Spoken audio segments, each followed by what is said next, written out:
Let's make mini high-protein cookie dough bites. These are so good on Ninja Creamies, on top of yogurt bowls, or you can just grab one anytime you want a little sweet treat. All right, so first you're gonna grab your blender and add a cup of oats, and you're gonna blend this up into oat flour. Add the oat flour to a bowl with 1 serving of vanilla protein powder and a pinch of salt. Give that a little mix, and then we're gonna add in our wet ingredients. So you need about 1/4 cup of peanut butter. You can also use almond butter. And then to sweeten it up a little bit, you wanna do a couple tablespoons of maple syrup, agave, or honey, or you can use any sweetener you want. A splash of vanilla extract, then a handful of mini chocolate chips. You really want to do the mini chocolate chips for these since they're going to be such tiny little cookie dough bites. Add a tiny splash of almond milk at a time, or any type of milk will work, but don't add too much, otherwise the dough will be too sticky.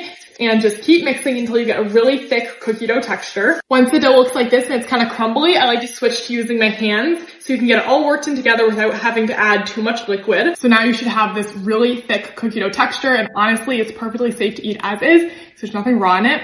So you could just put this in your fridge and snack on it. But I really like to roll into little tiny balls because it reminds me of the little cookie dough bites in the Ben & Jerry's. And that's it. These are so easy to make. And then you can just store these in the fridge. You can add them to Ninja Creamies. You can add them on top of yogurt, or you can just eat them as a little sweet snack.